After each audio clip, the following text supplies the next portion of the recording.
Yes.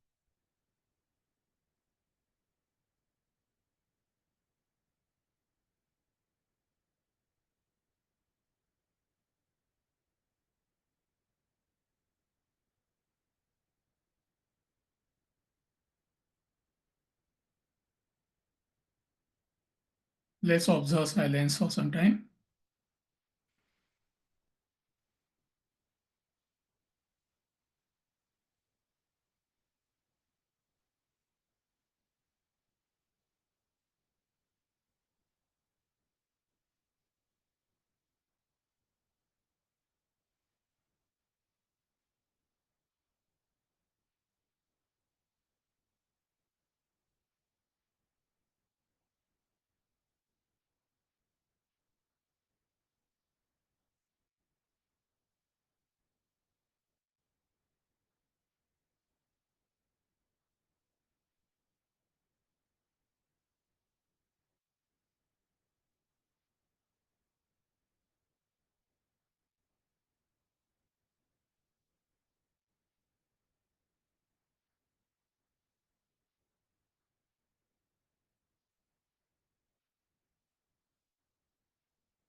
Oh,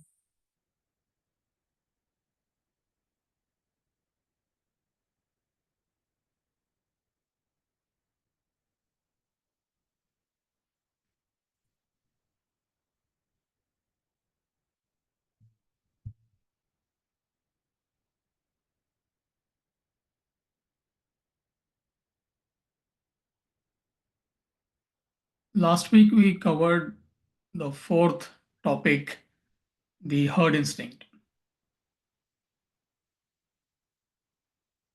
So we're on chapter 2 in case somebody is joining for the first time. It's called as Born in Captivity. And we have already studied first four topics. Captive from birth, the domestic prison, environmental pressures, and the herd instinct. So, any questions from the last topic, the herd instinct?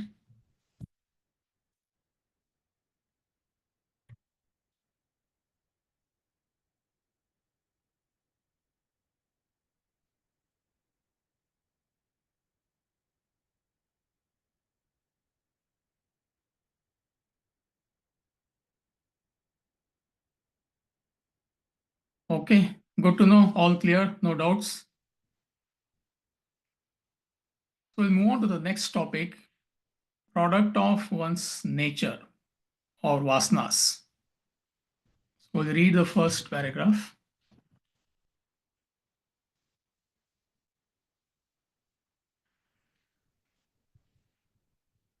Product of one's nature, vasanas.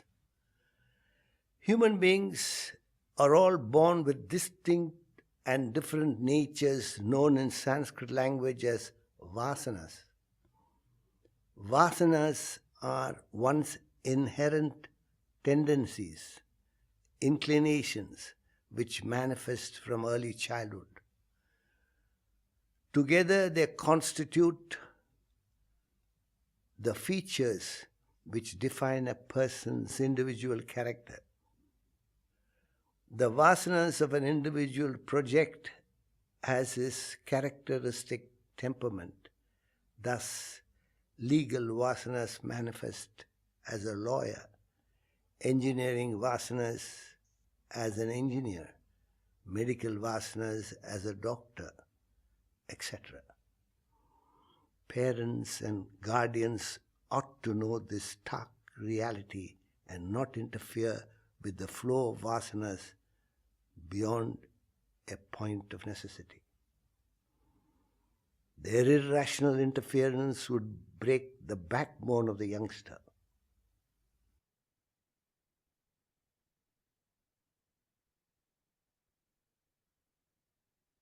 It's very useful information to know what is happening to all of us, every human being, in fact, every being. So, Vasana means the core of your personality, the stuff you are made up of, your inclination, your aptitude, all that put together. You can also say as unmanifest desires, because vasanas are manifest, unmanifest.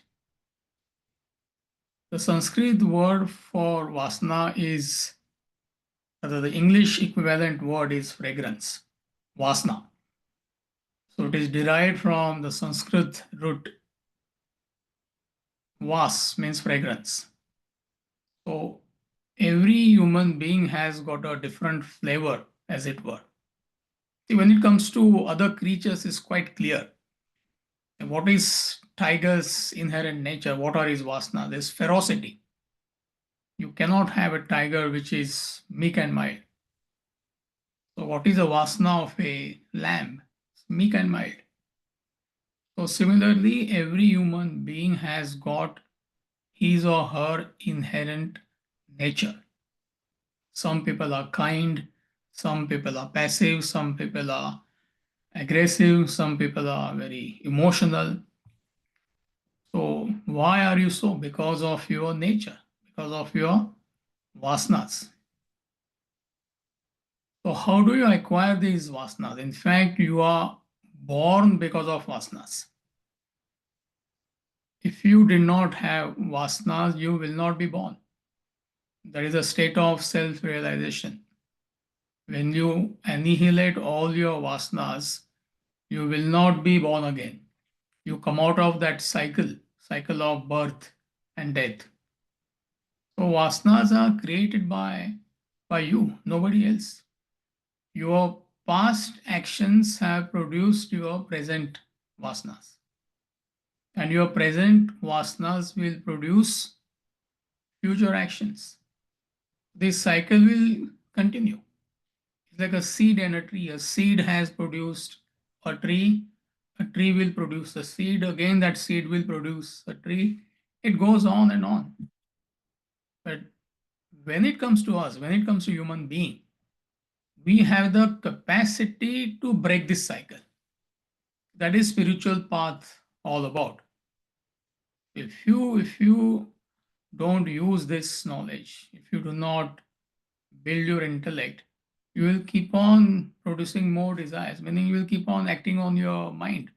So the cycle will continue. Most people, they in fact add more vasanas to the existing stock of vasanas with which they are born.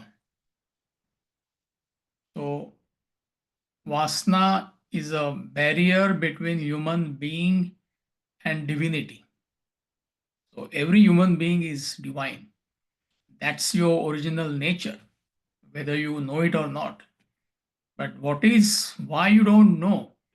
You are that supreme reality, you are divinity. Because vasanas, that's the cover which is blocking that human divinity in you.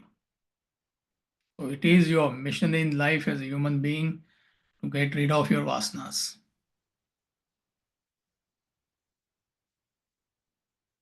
We see, excuse me, we often give this example of two brass pots. Some of you must have heard that example.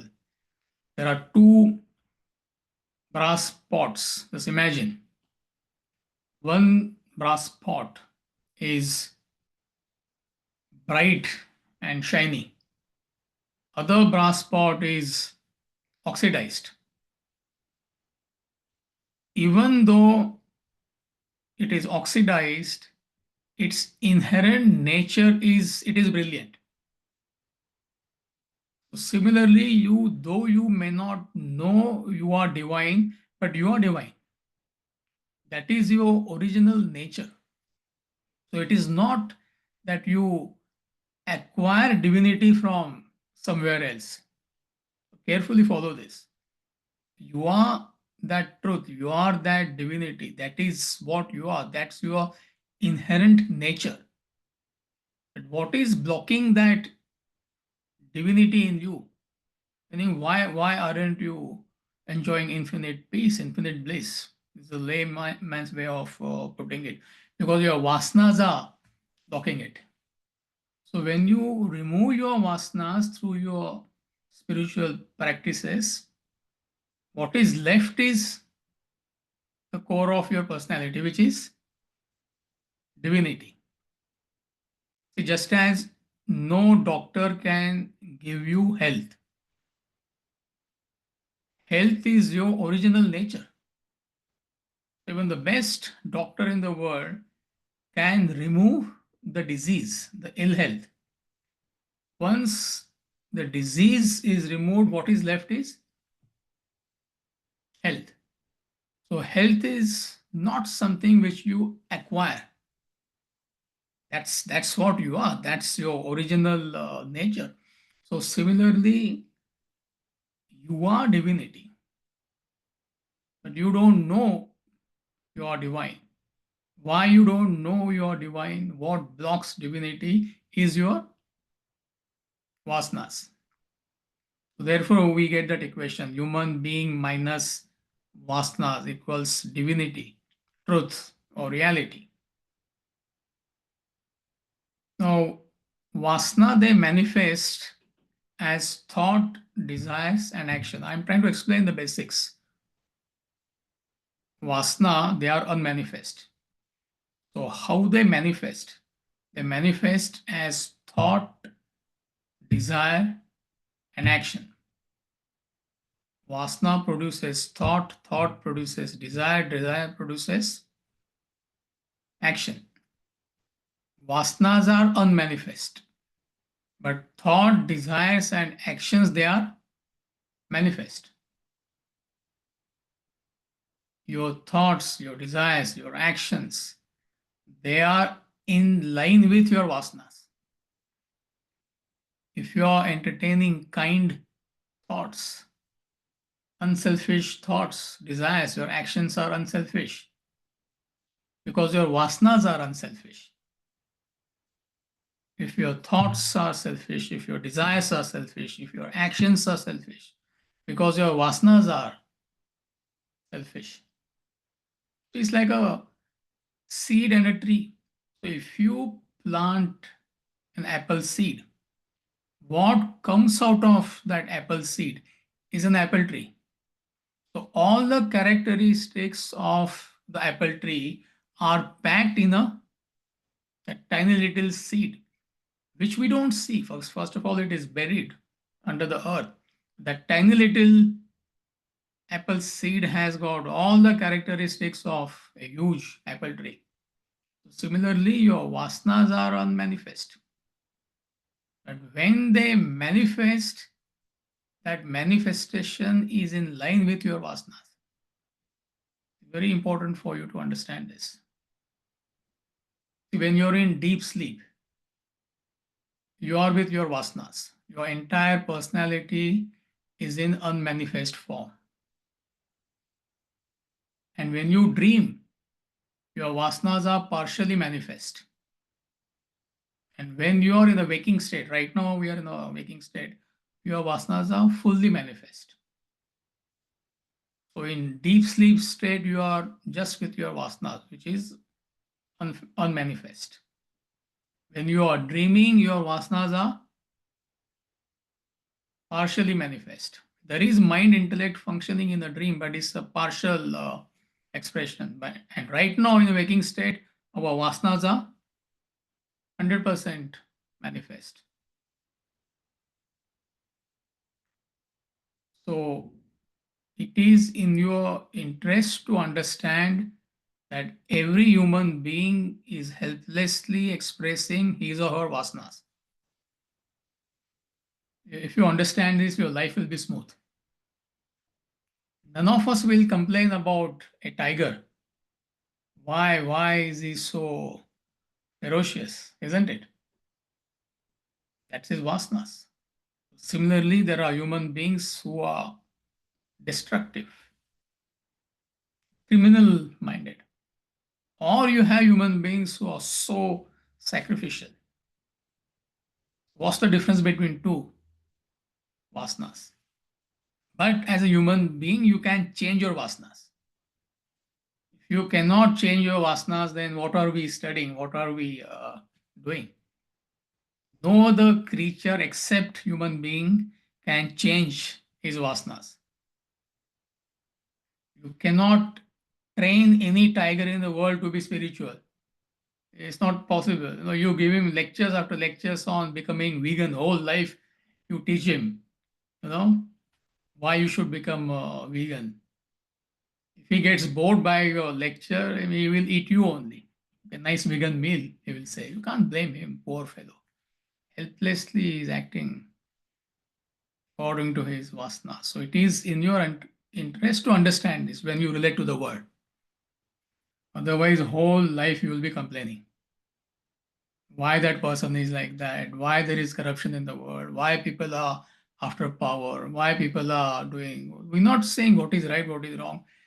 That's the way they are born, meaning you created that nature. Nobody injected that nature into you. But at this moment, they are acting helplessly on their vasanas. And the only person can change your personality is you. Nobody else can do that.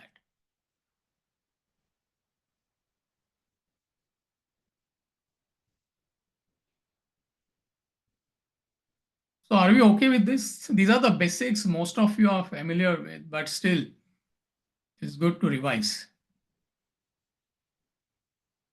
Ramiji, what's the role of the parents and grandparents to change or help one change their vasanas? Parents and guardians ought to know this stark reality and not interfere with the flow of vasanas beyond a point of necessity. So what is your question?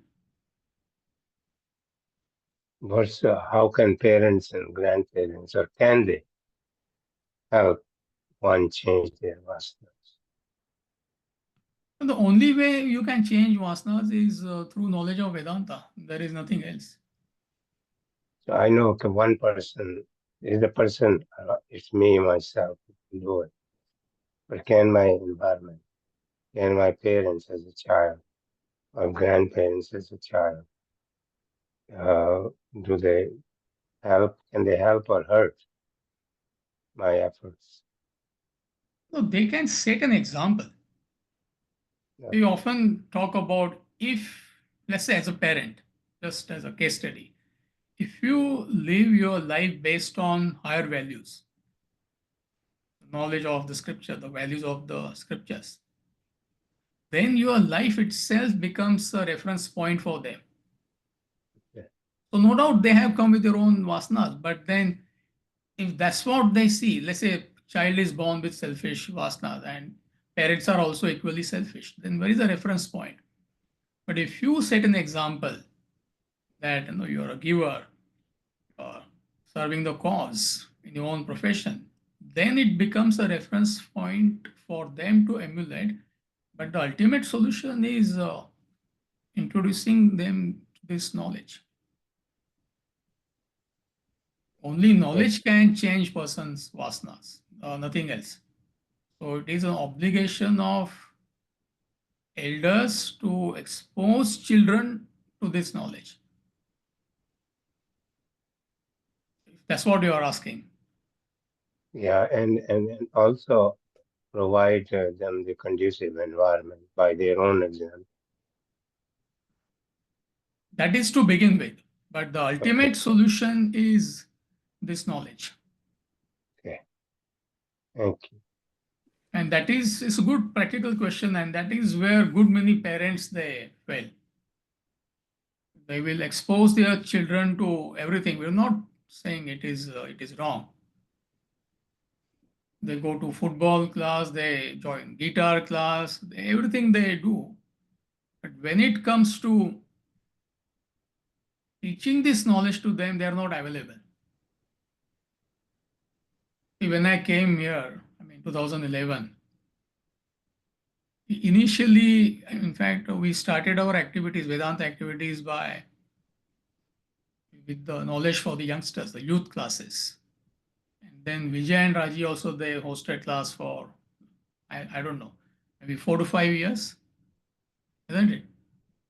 Hats off to them, both of them. Like 15, 20, 25 kids, they used to gather at their place. And once in a week, we used to do summertime, 4 sessions, 5 sessions. But why it fizzled out, if you ask me, is not because of children. Children were interested. Slowly they were getting interested. Parents, they were not interested. That's the problem. They sent because they couldn't say no to Vijay and Raji. But why it did not continue is because they themselves, parents themselves, they don't have the priority for this knowledge. They don't know what is this knowledge all about. So that's the obligation of parent, guardian, or any guardian to impart this knowledge to their children.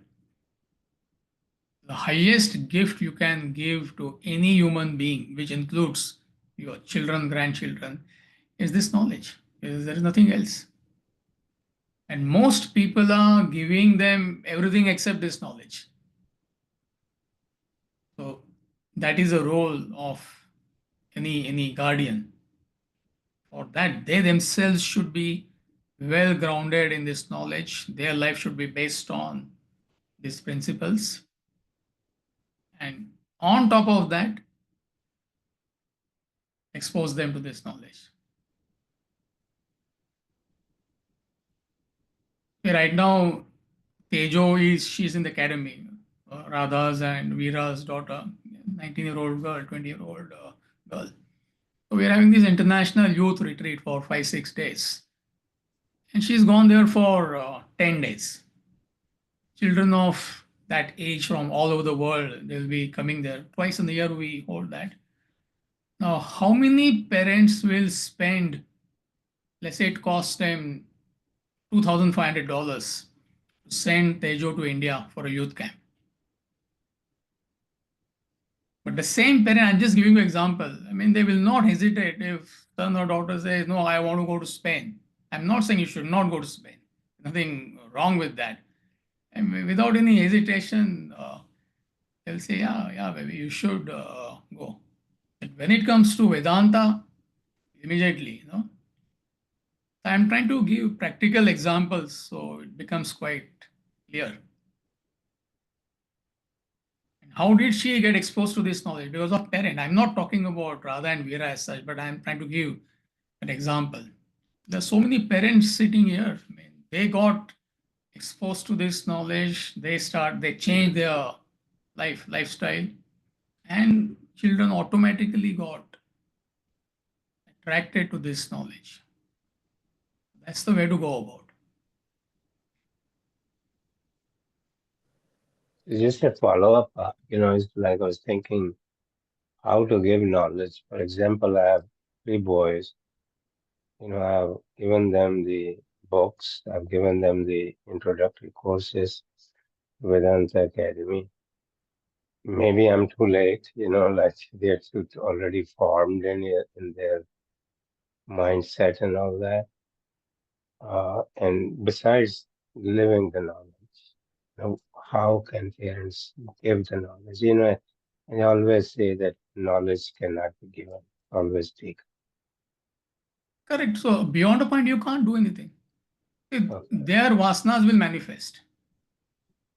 If they don't have vasana inclination for this knowledge, then no matter what you do, they are not going to take to this knowledge. So there comes your assessment of anybody for that matter. Yeah. But I know you have done, you have gifted them the books, you have given the e-learning course as a gift to them. And I won't say that your efforts are in total vain. I know, there's some kind of interest you are able to, mean, you're able to inspire them in a way. It's not that they outright rejected, no, what are you trying to do? But they are so caught up. And I say they, I mean everybody, completely caught up. So to change the course of your life is not easy because the vasanas have been set. Everybody is materialistic and sensual. I'm not saying it in a negative way. I mean, everybody is extroverted. Now, suddenly the person understands, yes, this is a great knowledge, but can't change the course of life. It's not that easy. It is easy when you are young. Like Tejo's age or Keshava's age, Madhava's age. That's the beauty. If it hits them, if the knowledge hits them, the entire life changes. And that's what happened to all of us. We got exposed to this knowledge in our 20s. Within 6 months, 8 months, maximum 1 year, the entire direction of the life changed, like a U-turn. But we have to keep on trying. Something is happening. You are sowing the seeds. So as a father your obligation is to sow seeds. If seeds, they fall on a fertile soil, it will sprout. If not now, maybe in future. But if you throw seeds on the rock, you need to understand that nothing is going to happen. That assessment has to be there. As a father, as a guardian, you just have to do what you have to do. That's it. No expectations. Okay.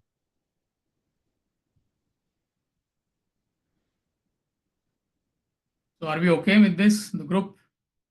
Amji, I have a okay. Yeah, I just yeah. have a comment. I just liked the what you were mentioning about sowing seeds.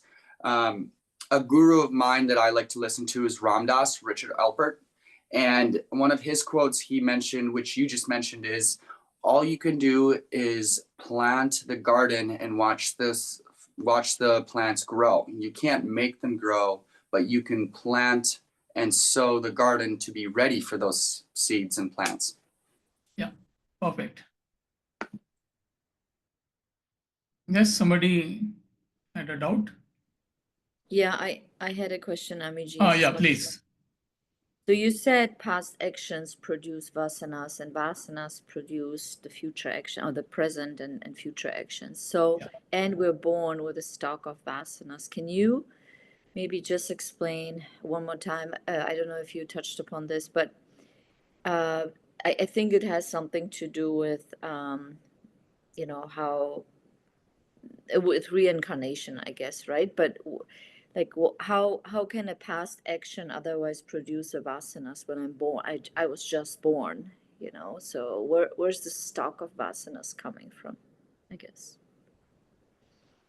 If you don't accept reincarnation, then you cannot answer that question.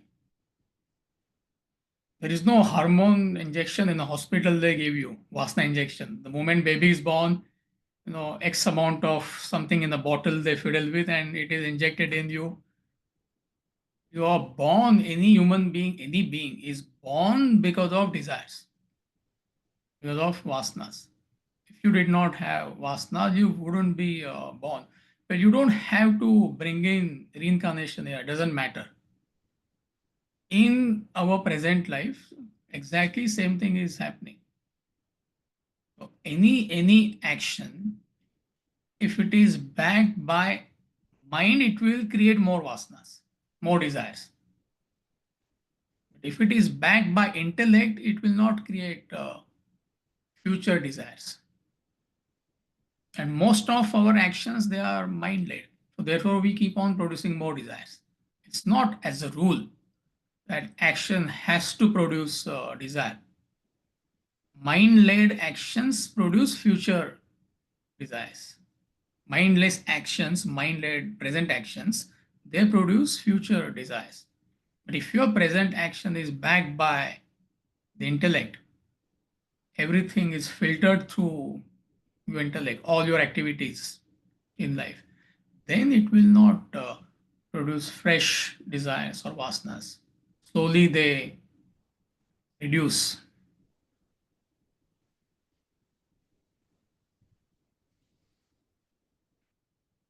You have a desire for ice cream.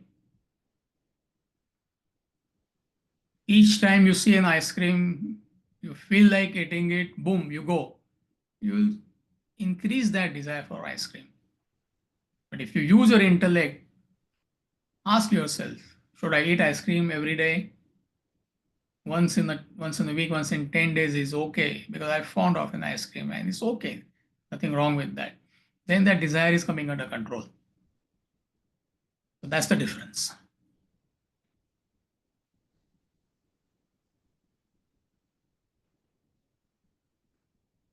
Are we okay? Yeah, I think so. Thanks.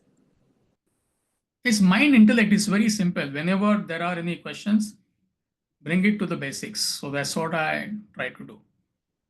Any action which is backed by mind will produce more desires. Very simple.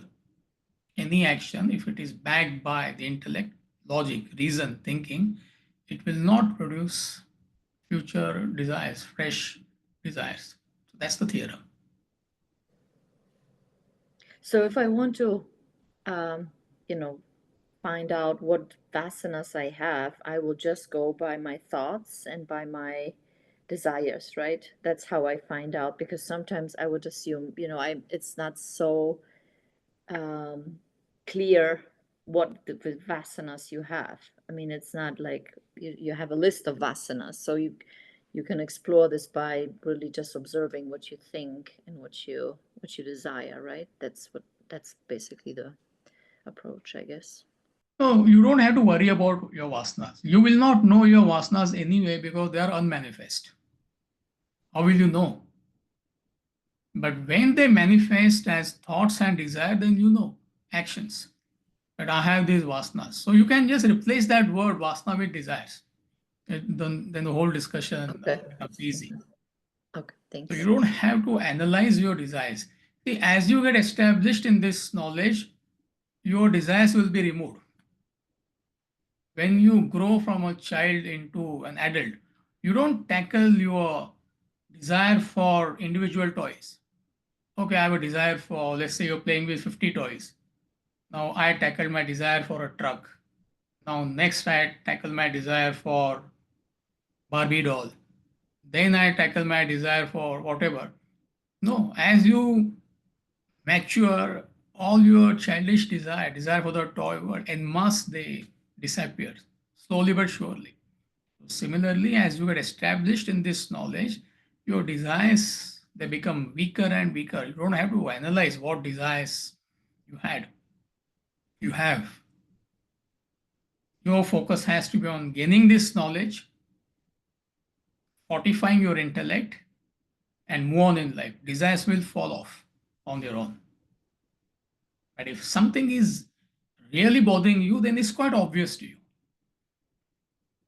Let's say you are victimized by alcohol. I mean, I'm just magnifying, so it becomes easy. So clearly, it's a very, very pronounced desire in me.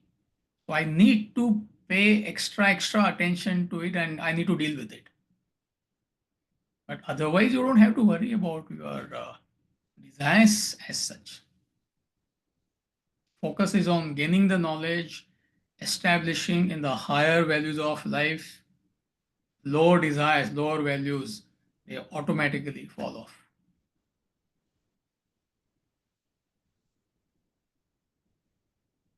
Are you okay? Yes, thank you. Group is okay? Perfect. So we'll continue the next two topics, rather paragraphs.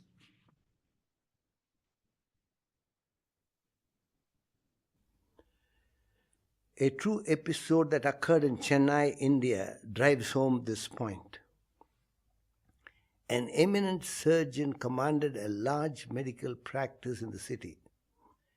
His family comprised himself, his wife, and a son. Both the parents doted on their son.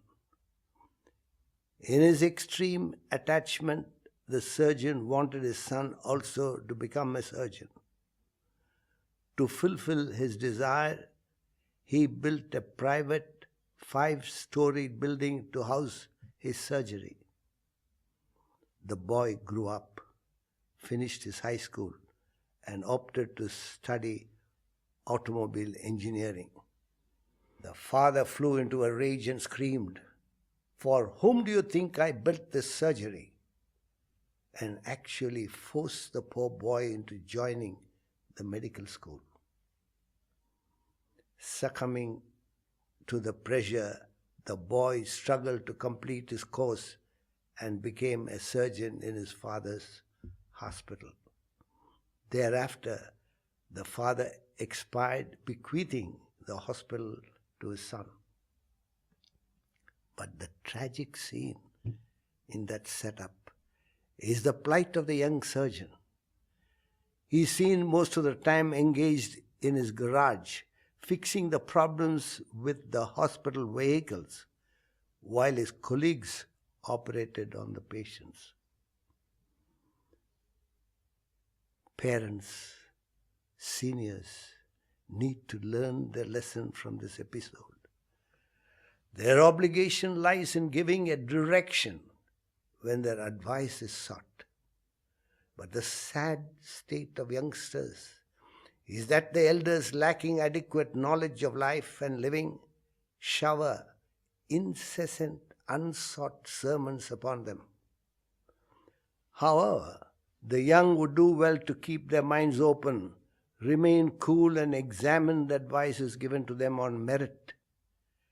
May seek wiser counsel when necessary and act on one's discerning intellect. There is no need to argue or lose one's temper. Let one of the parties observe this rule, there should be no problem whatsoever. If, however, both discard it and assert each one's views, there is bound to be conflict and chaos in their relationship. Hence, it is incumbent upon one to choose a field of activity according to the nature of one's vasanas. The vasanas would then support, accelerate the actions. But if one chooses a field alien to one's vasanas, then they would retard the actions. It is a phenomenon much like the tail or head wind affecting the speed of an aircraft.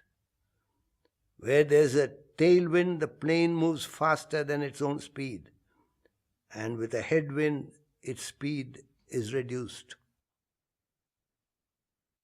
A very practical portion. In fact, it is from Bhagavad Gita, chapter number 3, verse number 35. Where he talks about Swadharma versus Paradharma. See, meaning every human being is born with certain talent, aptitude or inclination. So the word which we use in Vedanta is Swadharma. Like doctor, if you have medicine vasanas, if your aptitude is for medicine, you must become a doctor. If your aptitude is towards engineering, you must become an engineer. If your inherent nature aptitude is towards sports, if you truly believe that's what you want to become, then you should become a sportsman. So the word we use is called as Swadharma. Swa, your own. Dharma is your own nature, Swadharma.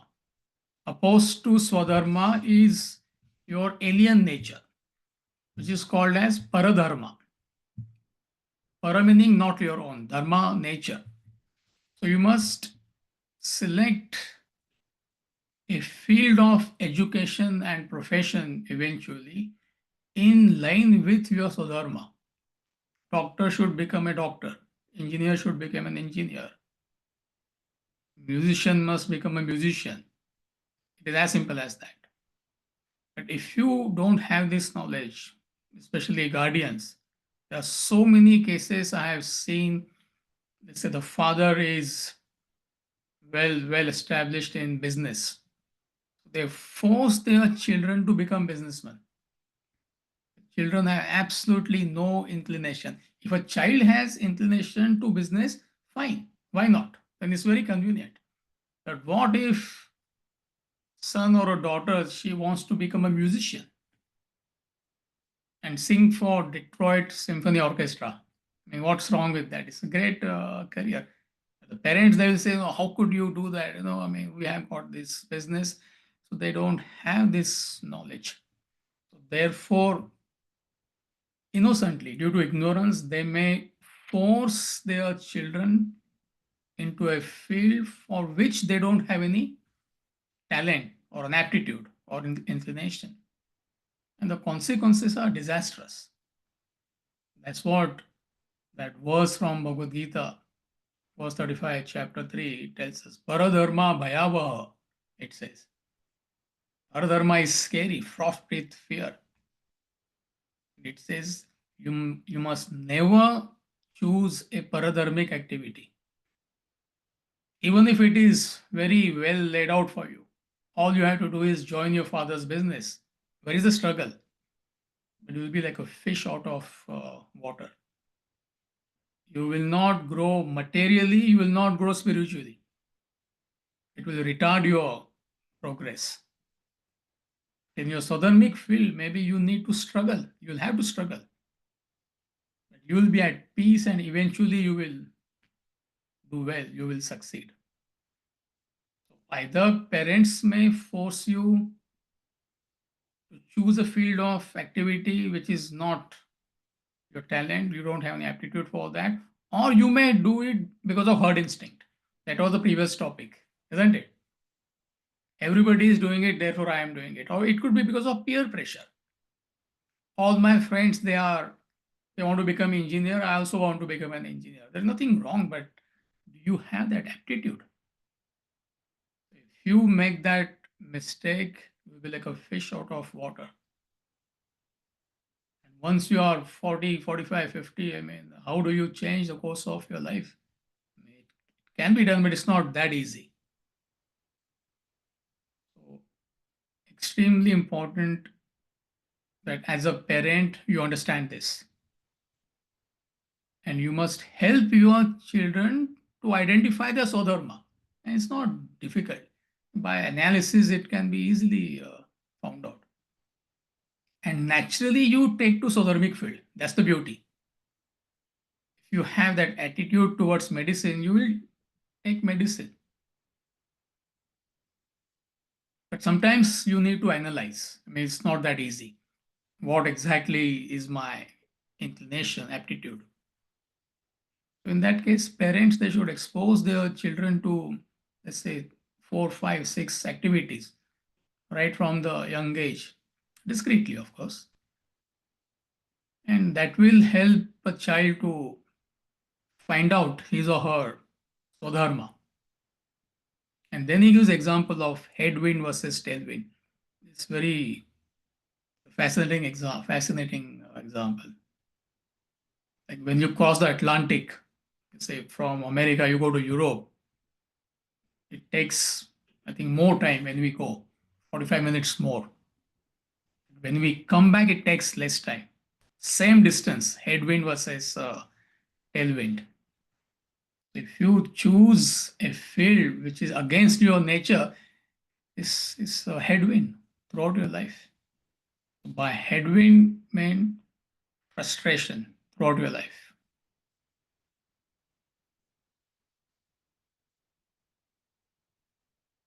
Imagine Tiger Woods playing lawn tennis. I mean, it will be a disaster. He may play for fun. That is okay. Roger Federer taking to cricket full time. It will be an absolute disaster. Why? Because my father forced me, my parents, somebody forced me. You need to identify your Swadharma. If it is too late for you, at least don't force it on your children, please. And then help them to identify their Swadharma. If you have children in that age, 8, 9, 14, 15, 18, or grandchildren, whatever. So the example he is giving is actually Swamiji's family friend. It's a true example from Madras, Chennai. That guy became surgeon, and I don't know whether he mentioned here. I think it's a 5-year medical course. It took him 7, 8 years. Poor guy used to fail every other year. But somehow he passed and became a surgeon. Huge hospital in India, Chennai. And there's a surgery going on, and somebody says the ambulance has broken down. He leaves everything and he goes to fix whatever spark plug or carburetor of the car. Not his fault. The father forced his boy. A very practical portion of the book. So you need to analyze. I mean, I can't explain beyond a point, but very, very useful.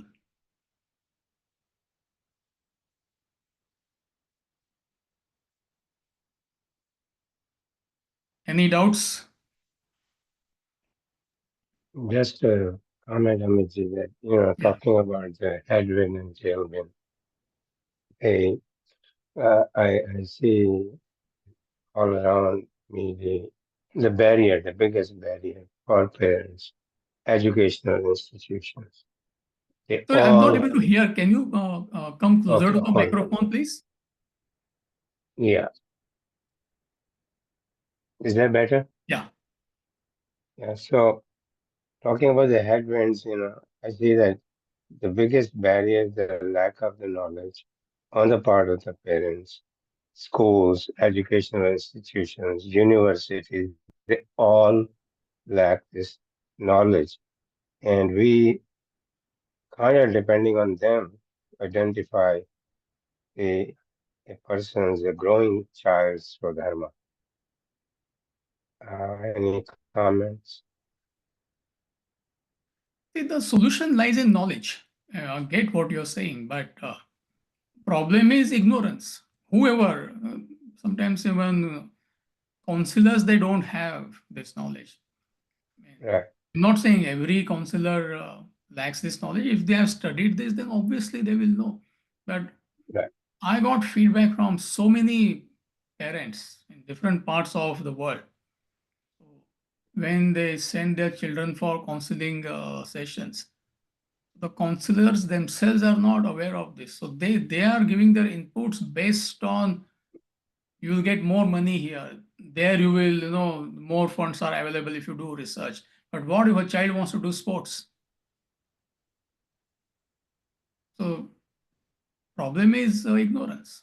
So therefore, this knowledge is must for all the youths.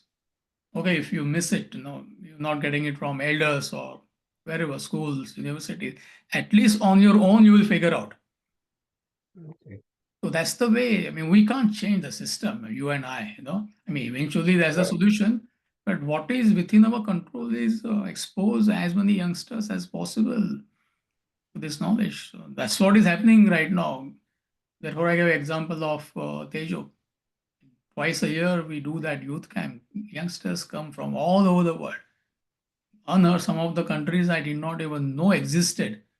Somewhere in Middle East or Latin America, like tiny countries, but children came and they got exposed to this knowledge and life was transformed. So what is within our control, definitely we have to do. So therefore we keep on saying, give these books as a gift. If any youngster, you have to give him The Fall of the Human Intellect, that book. They will know the message. So that definitely we can do. And Right.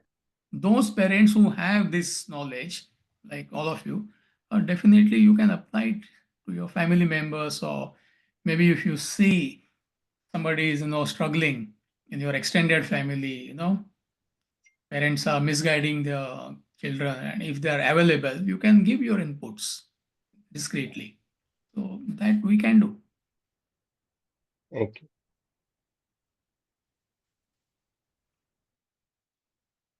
So group is all clear?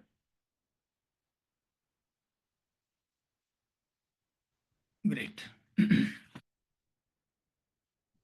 So the next topic is captive of the mind. So how right from the beginning you are held hostage by your mind's nature. There are 4 main points here, and it concludes with the poem, The Blind Man and the Elephant. So we'll read topic wise, paragraph wise. So first paragraph, please, Raji.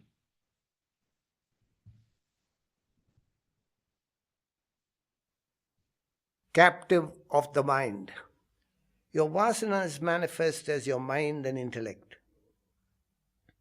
and your personality is a faithful expression of your vasanas, your mind and intellect, your emotions and thoughts. Vasanas form the seed that produces the mind and its emotions, the intellect and its thoughts. And the personality is, in effect, a portrayal of the mind and intellect. If your mind is kind and benevolent, you would be kind and benevolent. If your mind is cruel and destructive, so would you be.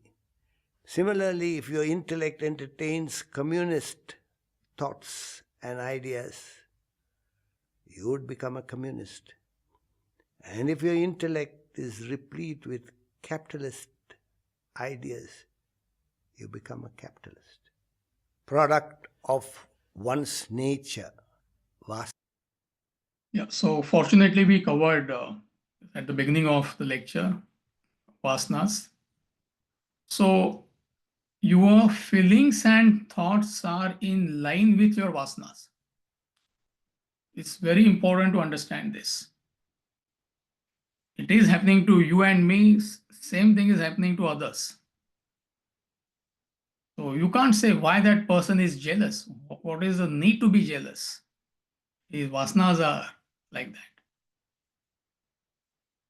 Tiger sees a baby deer. What is tiger's reaction?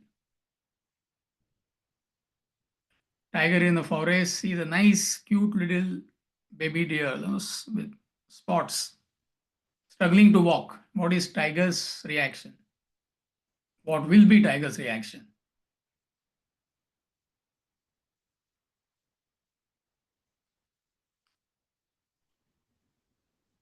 Great breakfast. That will be his reaction. What will be our reaction? Your reaction, my reaction. Don't say same reaction, please. What will be our reaction? We'll be more sympathetic towards the deer. Cute little thing. No, wow, so beautiful. Your vasanas are like that. Tiger's vasanas are ferocious, so therefore he reacts that way. Feelings, emotions are in line with your vasanas. I'm giving you extreme examples so it becomes quite clear. You must have read Charles Dickens' book, The Tale of Two Cities. I mean, it's a masterpiece. Everybody knows it, right? The whole thing is, that is why he calls it the Tale of Two Cities. It was best of the times, it was worst of the times. For who? For royalty, it was best of the times. Highly self-centered, highly indulgent, extraordinary intelligence, and the masses were in stark poverty. Therefore, he says, Tale of Two Cities.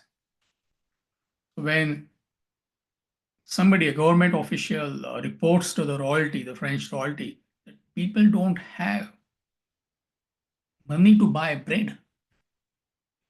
So the reaction is, he laughs, he scoffs, let them eat cakes. If they cannot eat bread, let them eat cakes. What kind of a reaction is that? You're the leader, right? And Charles Darnay comes from the same royal family.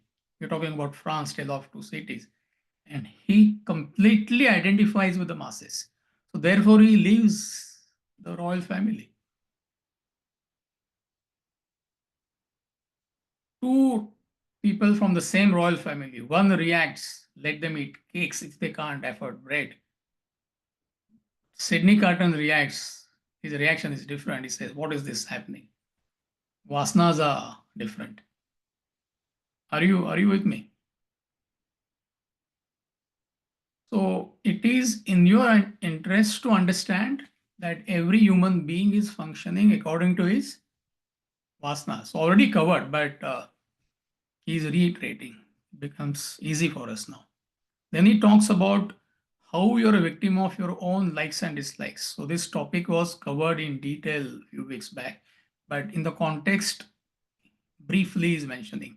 So let's read that paragraph, please, Raji. There is also a general tendency to fall a prey to one's likes and dislikes. Your mind is full of likes and dislikes which you have collected from early childhood. With the lack of development of the intellect, you follow in the wake of your mind.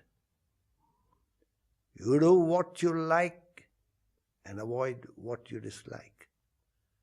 Both your indiscriminate pursuit of likes and discard of dislikes prove detrimental to your well-being towards the end.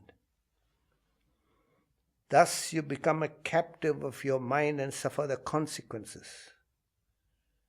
To get out of this victimization, you need to develop the intellect. A strong intellect alone can circumvent the influence of the mind's attractions and repulsions and guide you toward a progressive and peaceful path in life. This we already covered, I think a couple of lectures back. So what you need to understand that throughout your life, you are victimized by likes and dislikes. So that's the whole analysis, how you're a captive of your mind.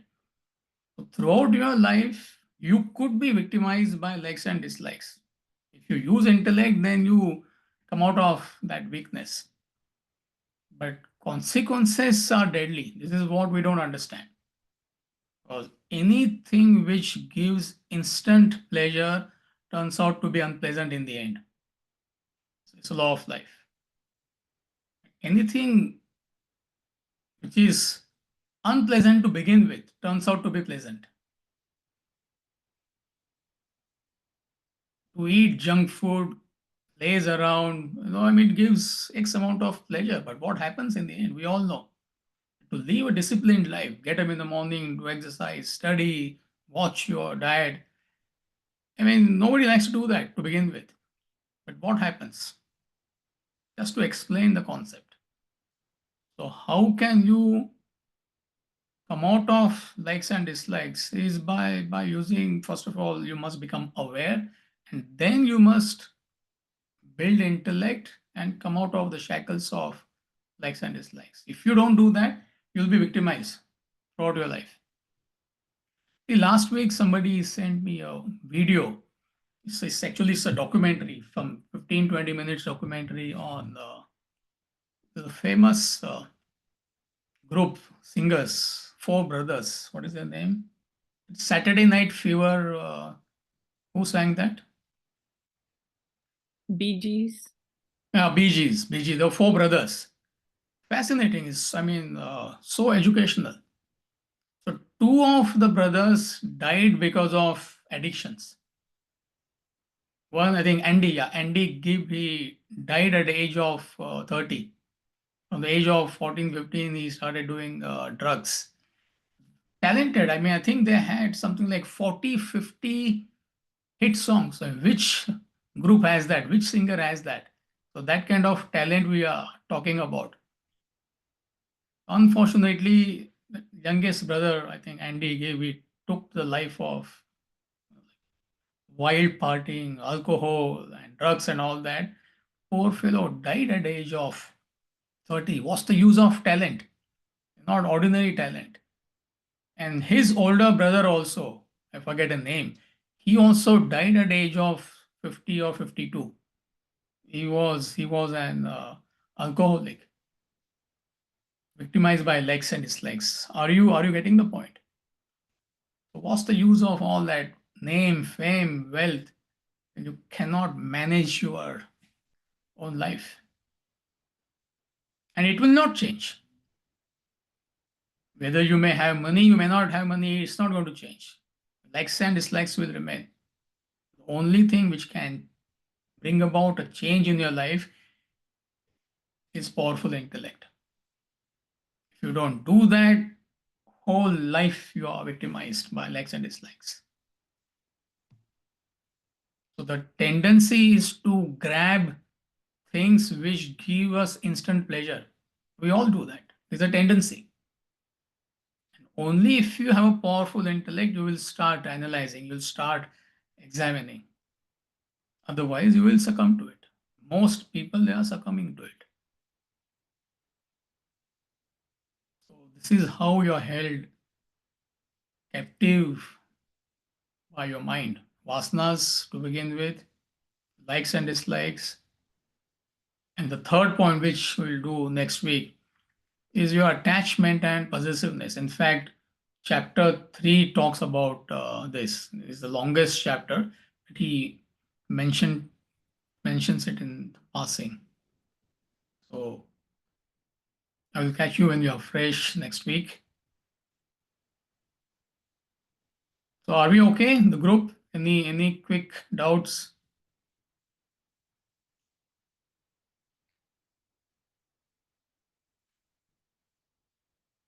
All right. So do we have any announcement, Radha? Yes, Amitji. Hello all. All recordings of this class, The Holocaust of Attachment, are now available for public viewing on YouTube. The class email has the details and the playlist link. You can save that link and you will be able to access all the uploaded recordings. You can review past classes and also share this link videos with your contacts and your friends so they can check out this class. If any longer going forward, if you miss a class, then you need not send us an email. You can just check the YouTube link for the updated class recording. These recordings will be available for a month or 2. You can message us or contact us via email if you have any further questions. All right. So let's meet next week. Have a good day, all of you. Thank you. Have a Thank you, wonderful day. Amitji. Thank you. Thank you, Amiji. Thank you, Amitji. Thank you. Thank you.